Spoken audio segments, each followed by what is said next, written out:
Oliver, if you have the guts, hit me here.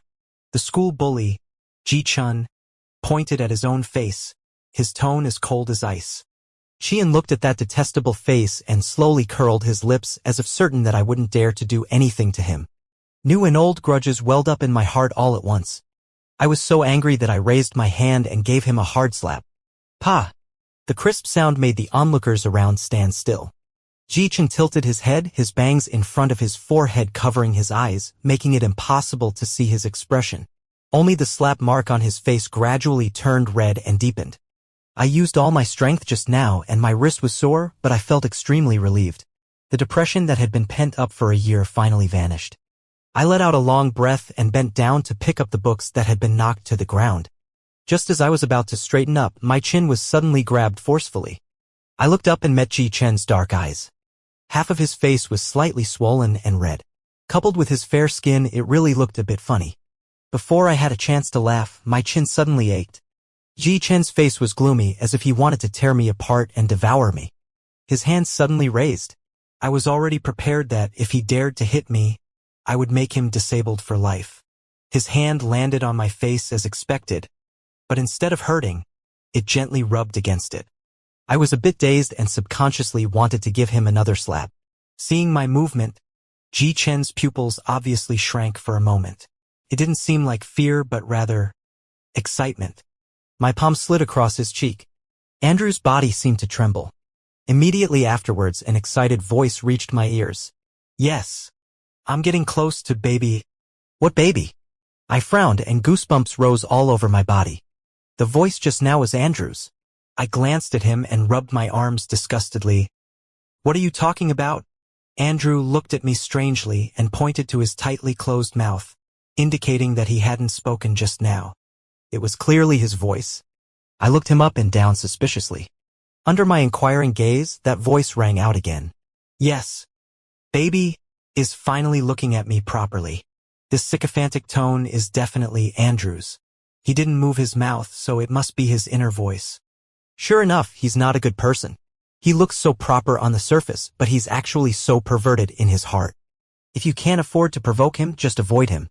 Andrew wanted to say something else, but before he could open his mouth, I immediately distanced myself from him and ran away with my books in my arms as if avoiding the plague.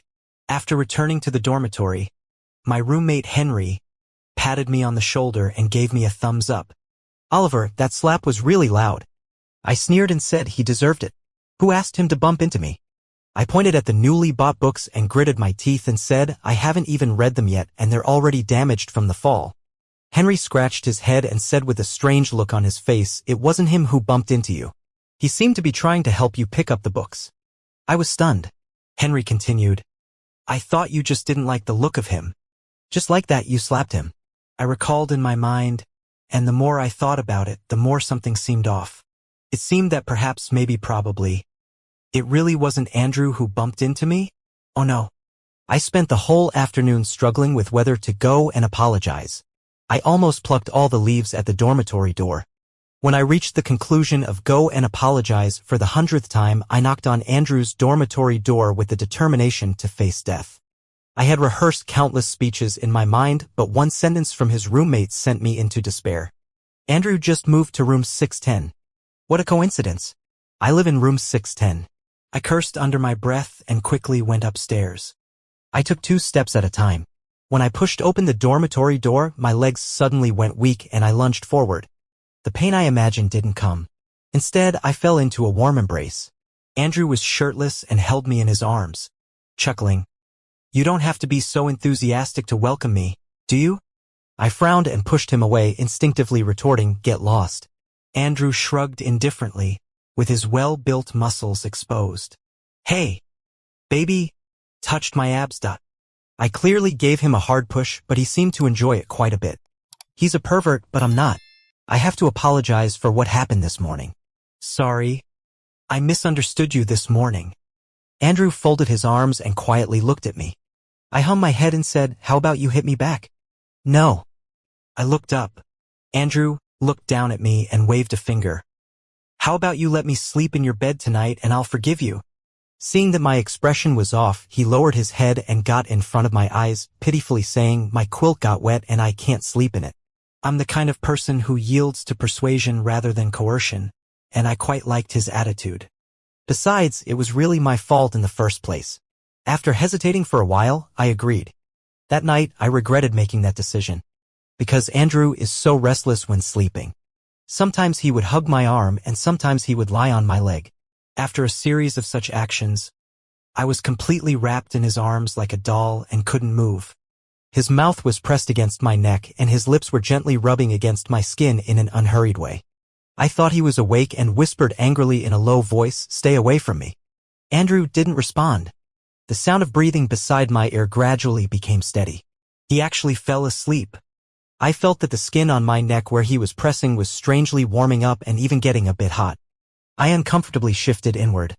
Andrew stretched out his long arm and pulled me back into his arms. He rubbed his chin against the top of my head and mumbled, "Be a good baby." "Who's your baby?" I stared wide-eyed. It's okay to say it in his heart, but he actually said it to my face. And isn't he straight? During the military training in freshman year, because he was good looking, the confession wall was full of posts about him. At that time, he had a crew cut and the green military training uniform on him looked extremely upright. Many students took advantage of the break time to sneak glances at him. But this guy seemed not to notice and kept getting closer to me. Feeling the overwhelming envious looks, I felt very helpless. Actually, I wasn't that familiar with him. At the beginning of the semester, he was shopping in the supermarket and forgot to bring his phone, so he couldn't pay. I saw that he was good looking, so I paid for him. Later, I found out that we were actually classmates in the same class. Andrew was very cold to others, but very enthusiastic about me.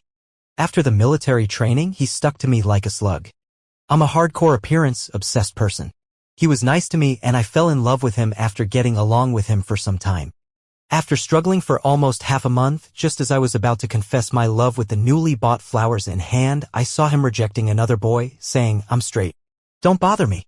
He said it very straightforwardly and coldly. The disgust in his tone seeped into my heart through the wall. I shivered, threw the flowers into the trash can, and walked away silently. From then on, I consciously kept my distance from him. I don't know if it can be called love turning into hate, but anyway, I became extremely annoyed by him. I thought every move he made when approaching me was to mock me. My thoughts returned to the present. Andrew naturally put one of his legs over again. Looking at Andrew, who was so close, I suddenly felt a sense of powerlessness.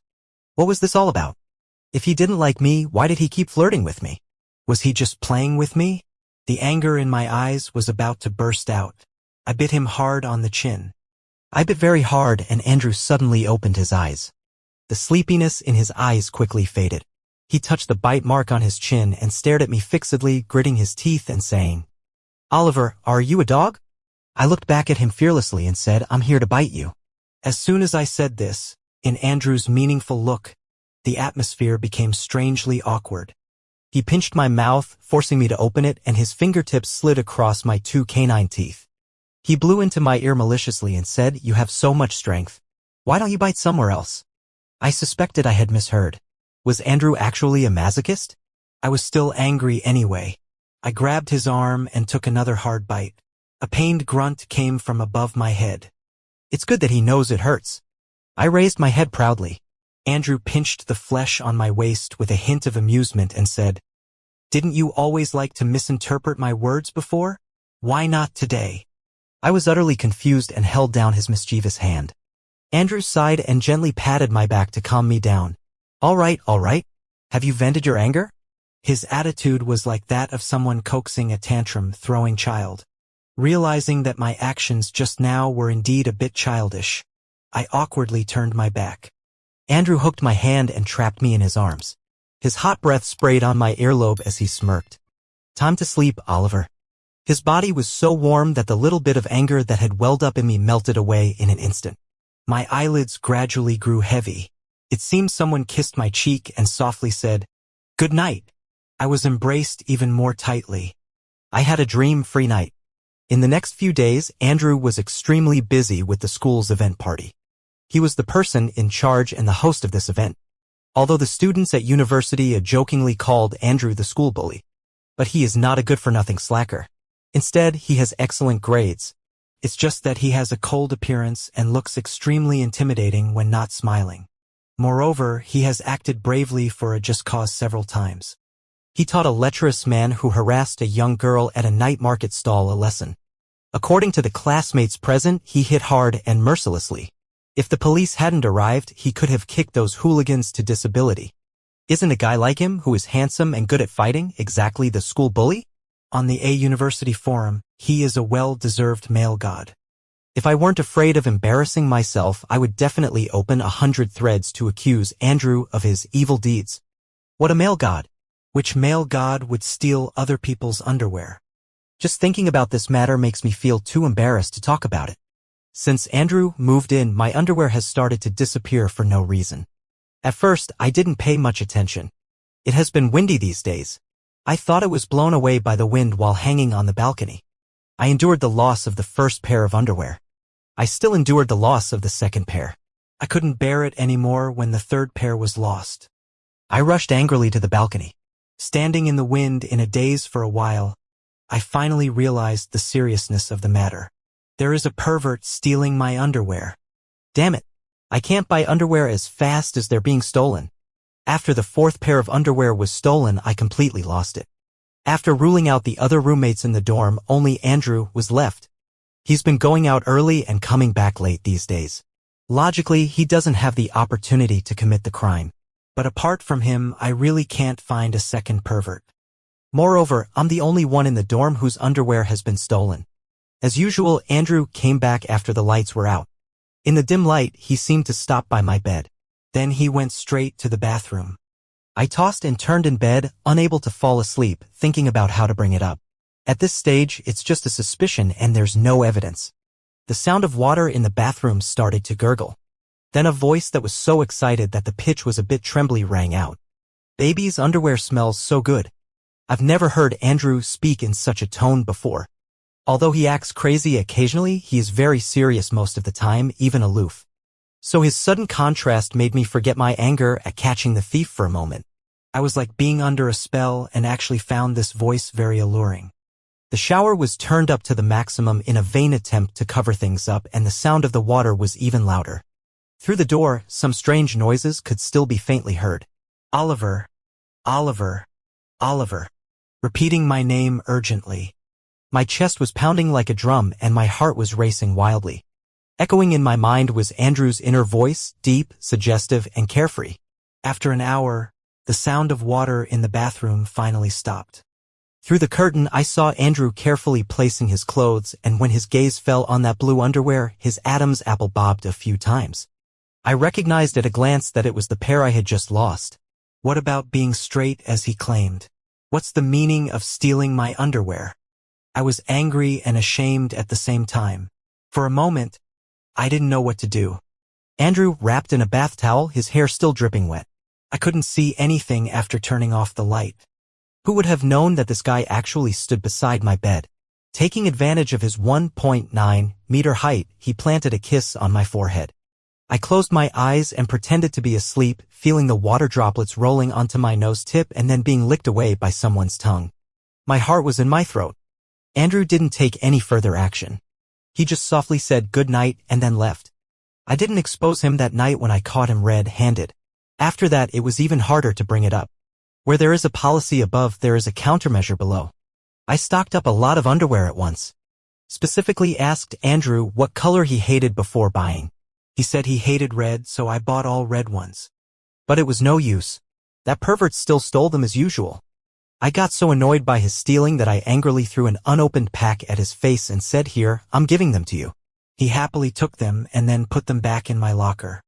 He declared very domineeringly, "I don't want the ones that baby hasn't worn." I was completely conquered by his thick-skinned audacity. The school party arrived as scheduled. I'm not interested in these activities.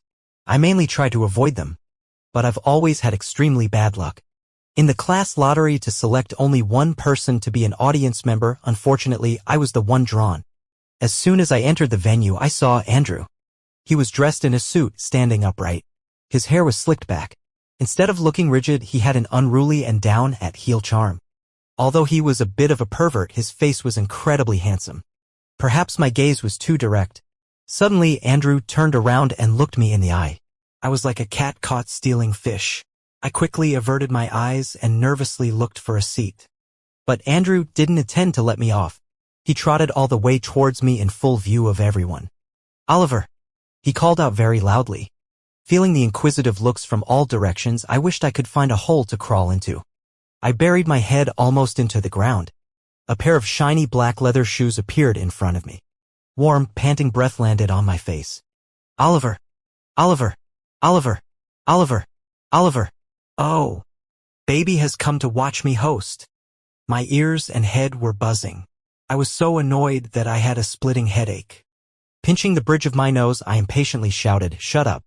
After I finished speaking, the whole world fell silent. Andrew drooped his eyelids, looking dejected.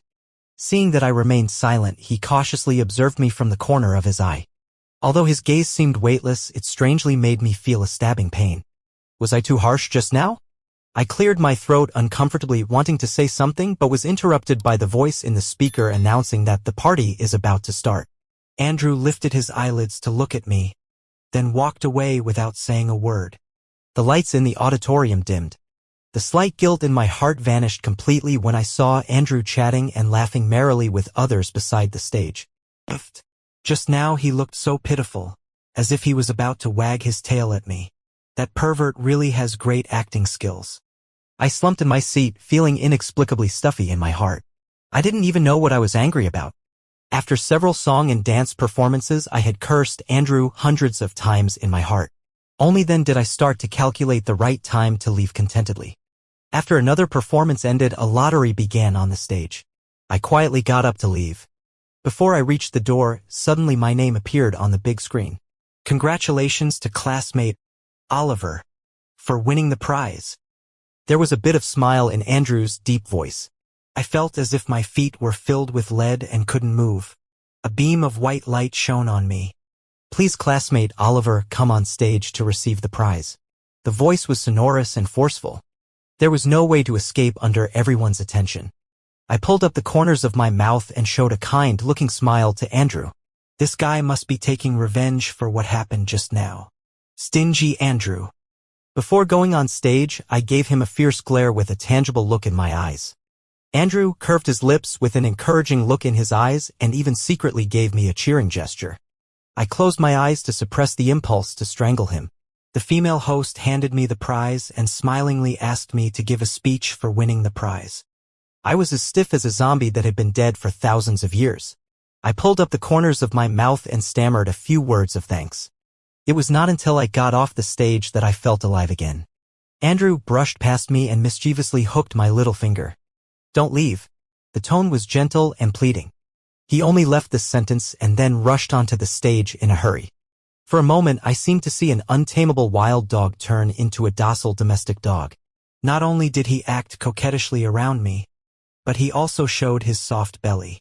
I was in a daze for a long time before turning my head to look at Andrew in the center of the stage. He stood under the spotlight, shining brightly. His confident and calm appearance made him charming enough to make people fall for him, even without his good-looking face. I leaned against the wall, watching Andrew host the event with ease. The event that used to make me sleepy became extremely interesting at this moment. The party was over and the audience was leaving. I moved my numb legs and also prepared to leave. I didn't intend to wait for Andrew. He was never short of friends. I firmly held the prize in my palm. I cherished this expected prize very much. If the protagonist of this world is the lucky Andrew, then I'm probably an NPC that even God has forgotten with no luck at all. I clenched my fist tightly and my eyes looked in Andrew's direction faster than my reason. Sure enough, he was surrounded by a crowd of people. The laughter was like needles pricking at my broken down reason. I smiled self-mockingly. People would greedily want more once they got a glimmer of hope. I turned around and walked towards the door like a marionette. Suddenly, all the lights in the venue went out. Andrew's voice came from the sound system. "Happy birthday, Oliver." Immediately afterwards, the big screen started playing the happy birthday song he sang. My mind turned into a complete mess. The warm lights came on and Andrew slowly walked towards me with a cake in his hands.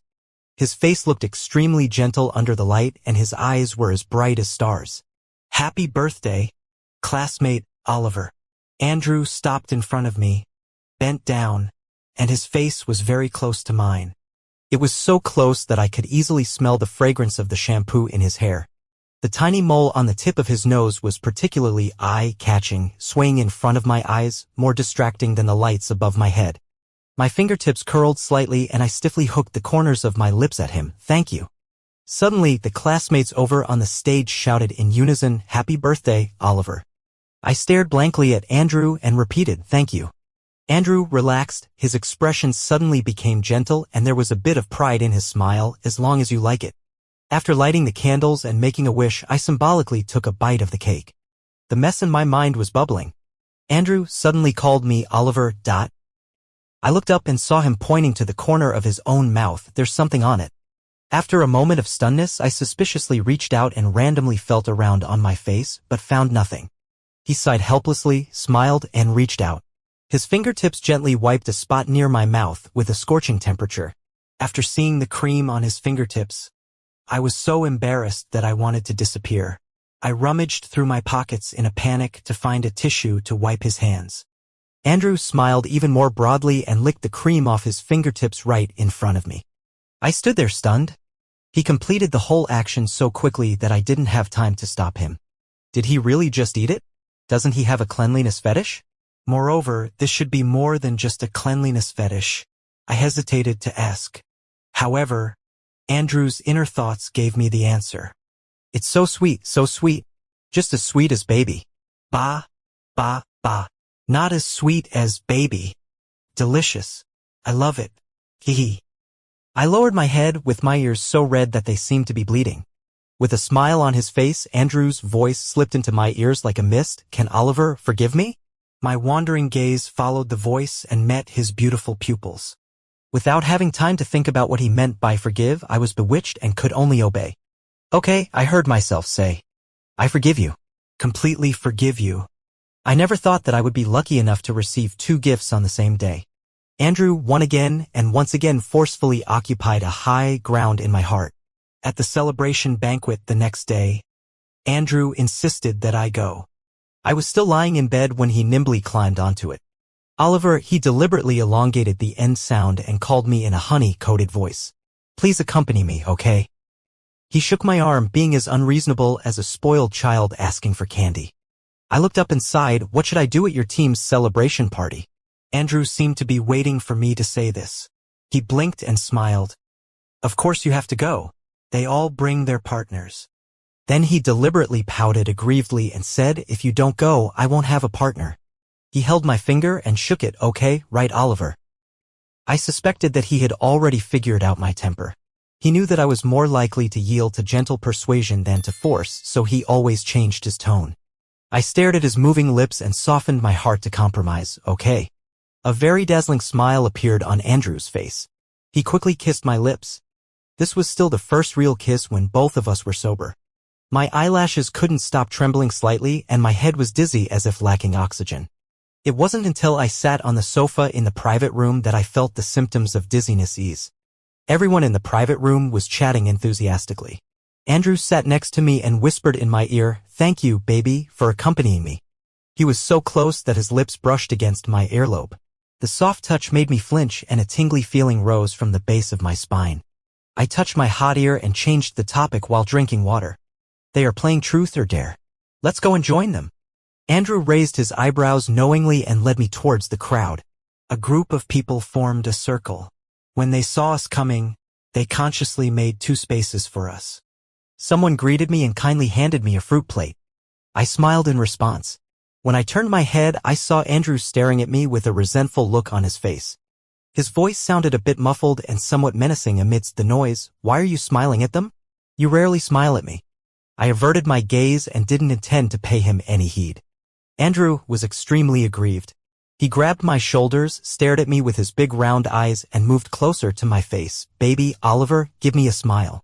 He didn't know where he learned such tricks and was very adept at acting coquettishly. I couldn't stand it anymore and reluctantly put on a smile. Only then did he let me go contentedly. The boy James, Sitting in the middle was shaking the dice cup in his hand and invited us to play dice. Guess big or small. Those who lose will be punished. How about it? Andrew remained silent and only replied okay after I nodded.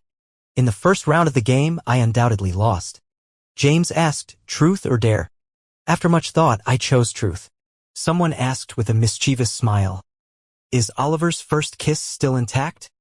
Immediately, there was a chorus of cheers all around. There was a smug smile on Andrew's face. I don't know how many times he glanced at me within a minute. He seemed a bit excited. I gave him a puzzled look and nodded honestly. Yes, it is. The smile on Andrew's face froze like a candle. He stared at me in disbelief as if I were a heartless person who abandoned my husband and children. After several rounds of the game, I could feel his gaze constantly following me, lingering on my body and sticking to the back of my neck. I couldn't bear it anymore, frowned and looked at him. If you keep staring at me, I'll gouge out your eyeballs. Andrew immediately sat up straight, turned his head away, and moved his index finger and middle finger up my leg little by little like a little person walking. I reached out and pressed his hand down, saying helplessly, a kiss without sticking out your tongue doesn't count as a first kiss. If it only counts as a kiss, you're the only one I've kissed. He immediately nuzzled his head over, his fingers scratching the palm of my hand as he laughed softly. I'm still the one who got baby's first kiss. When the game was almost over, Andrew finally lost once. Everyone finally got the chance. After discussing for a while, they asked in a sneaky way, have you done anything wrong recently? As soon as the words were out, I saw Andrew furtively glance at me with a very guilty look. After making eye contact with me, he quickly looked away. The next second, after taking a gulp of wine, Andrew loudly exposed his own secret. I stole Oliver's underwear. The whole place fell silent immediately. Everyone held their breath for a moment. Keep your voice down. Is this something to be proud of? Everyone's eyes shifted back and forth between us. My face flushed red. I gritted my teeth and punched Andrew. Can you shut up? Will you die if you don't talk? Andrew made a zipping motion over his mouth. The veins on my forehead bulged. I glared at him with a look as if he were an idiot. Still feeling angry, I lifted my leg and stomped hard on his foot. Pervert. Andrew's body visibly stiffened and his fingers were trembling. Others might think he was extremely sad, but only I knew that this guy was excited and very excited at that. His inner thoughts are almost deafening me. Baby understands me so well. I love it so much. Baby looked so sexy when he got angry just now. I really want to. Baby stepped on me. So forceful. I wish he could step on other places. I apologize for thinking he was cold before. Andrew is an out invincible pervert. The days are passing by leisurely. Andrew is stickier than a dog's skin plaster. He follows me when I eat, when I go to the toilet, and even when I take a shower. His behavior has overstepped the mark and is far beyond the scope of an ordinary friendship. Even though I'm 99% sure in my heart that he likes me, I'm still afraid of that 1% until I hear it from his own mouth. When he tried to follow me into the bathroom for the 10th time, I couldn't hold back and scolded, "Don't follow me. Who do you think you are?" The anger in my tone made Andrew stunned. The hand he had just raised now hung down by his side. I regretted what I said as soon as it came out. I didn't dare to turn back to look at him. I bit my tongue to hold back the words, "Sorry." The door was closed and Andrew's stunned shadow was still clearly visible. I leaned against the wall and accompanied him in silence through the door. He stood at the door for a long time and didn't leave until the sound of water started.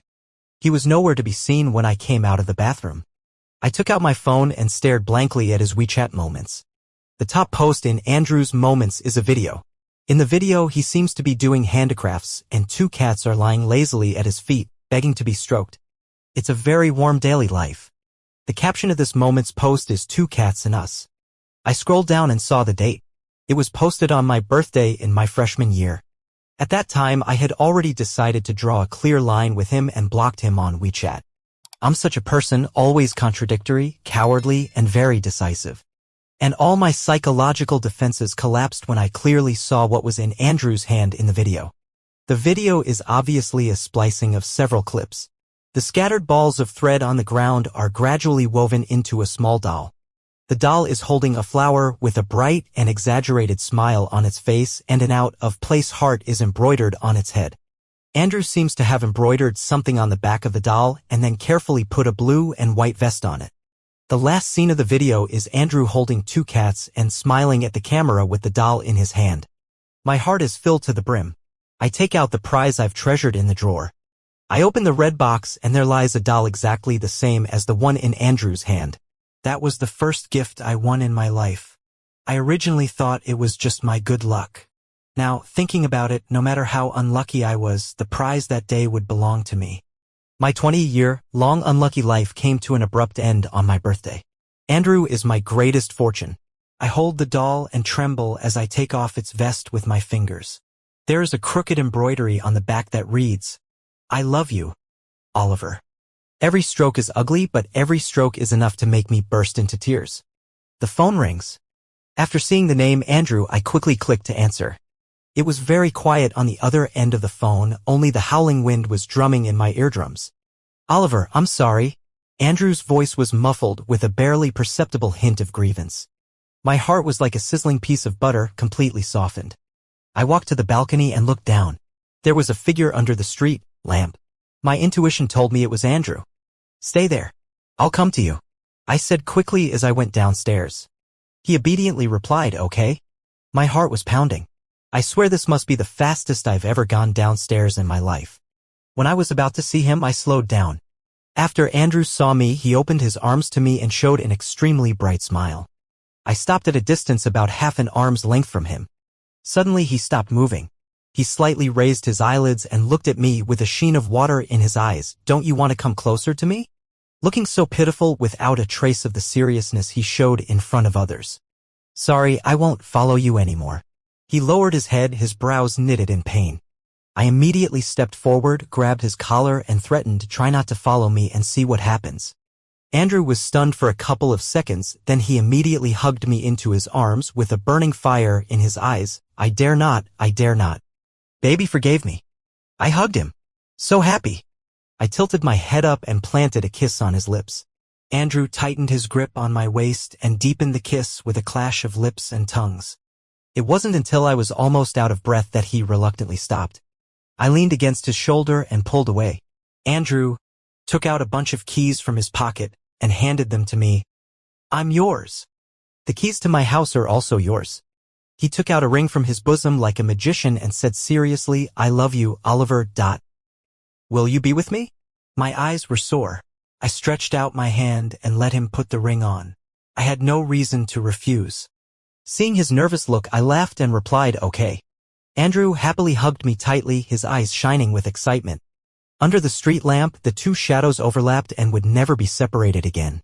On the day of taking graduation photos, Andrew fished me out of the quilt early in the morning. I didn't even want to move a finger and mumbled sleepily for him to help me wash up. We stayed up until midnight last night. Andrew was like a man on a high and kept going non-stop. I pleaded for a long time before he let me go to sleep. I don't know what he's made of. He didn't close his eyes all night and still looked so energetic. After washing up, I lay on the sofa and watched Andrew pick out clothes from the wardrobe. Although I've already said that it doesn't matter what clothes you wear under the academic gown, he still insisted on picking out a couple's outfit.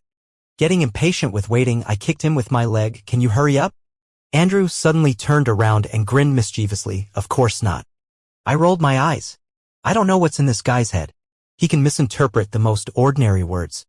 After taking a short nap, Andrew finally chose his clothes. I yawned and stretched out my arms. At home, he always helped me get dressed. Andrew leaned over and stole a kiss on the side of my face before contentedly helping me put on my clothes. 2 cats were lying lazily on the sofa and meowed a few times. The first time I stayed overnight at Andrew's place, he tricked me into coming with the excuse, "My cats can do somersaults. Do you want to see?" After I arrived, seeing the 2 chubby cats that hardly moved except when eating, I realized I had been deceived. I don't know what came over me back then to believe such nonsense. Andrew looked at me and started laughing too. I looked up and bit down on his collarbone. Anyway, there were already hickeys, so one more bite mark didn't matter. I proudly looked at my masterpiece. Andrew hooked my chin and lifted it up. There was a meaningful smile on his lips. Oh no, I've angered him again. When I finally got on the bus, Andrew carried me on board. Andrew had a satisfied smile on his face. He was as energetic as a goblin that had sucked in spiritual essence. After we arrived at school, to avoid being noticed something was wrong, I pushed Andrew away and got off the bus by myself. Although it was a bit painful, I could still bear it. Some classmates saw the concerned look in Andrew's eyes and joked, "Stop showing your affection. You've been feeding us dog food every day." I scolded with a smile, "I just love producing some dog food." Andrew echoed, "That's right." Everyone burst into laughter. When everyone was present, they started taking pictures. Sheehan and Andrew stood together, their fingers intertwined, and two identical rings glistened in the sunlight. After they dispersed, Sheehan led Andrew for a walk on campus. The wind blew the hair on Sheehan's forehead. When he rubbed his eyes and opened them again, he saw Andrew kneeling on one knee. He took Sheehan's hand and guided it to press against his chest. He raised his head, and the sunlight sparkled in his eyes.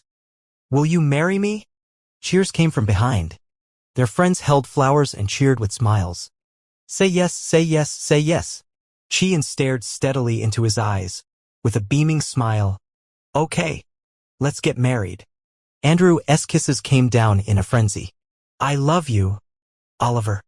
Sheehan smiled. "I love you too, Andrew." From Andrew's perspective, the summer vacation after graduating from senior high school was the first time I saw Oliver. He worked as a waiter in my uncle's store and happened to be in the same university as me. He was very handsome and many people came to see him in a roundabout way. I mentioned this incident intentionally or unintentionally when having a meal with my uncle. "Do you think they're just bored? They come here every day just to stare and don't even order anything. Poor Oliver has been running around for nothing." There was a hint of jealousy in my tone that I didn't even notice myself. My uncle looked at me several times and clicked his tongue twice. "The number of times you've come to my shop these days is more than the total in the past 18 years. Isn't it? What, do you miss your uncle that much?" I rolled my eyes and nervously changed the subject. Although I didn't want to admit it, it seemed that I had peeked at Oliver more times than those people. At the end of the summer vacation, after work, Oliver would habitually feed two stray cats on the roadside. I heard him mutter that he wanted to adopt them, but his family didn't have the conditions, so he could only come here to feed them every day. This time it was most likely a farewell visit since he was going to college after the summer vacation. After he left, I took over his place and came to feed the cats every day. Until one day the two cats got injured one after another. I decided to adopt them. I promised them that I would definitely coax Oliver into being their other dad. After starting college, I chased after Oliver every day. But every time I wanted to get closer to Oliver, someone would always jump out and confess their love to me. I was extremely annoyed. To avoid future troubles, I told male suitors I'm straight. And I told female suitors I'm gay. After finally getting rid of all the troubles, I suddenly realized that Oliver was gone. He avoided me like the plague. But I'm thicker-skinned than a city wall in front of him. It doesn't matter if he doesn't like me, as long as I like him. I chased after him, stuck to him, annoyed him, and begged him. I keep walking. As long as he turns around, he can see me. I can take 100 steps. What you keep thinking about will surely come true. My Oliver noticed me. I'm so happy that I'm about to die. I love him so much. My cat and I finally waited for our master.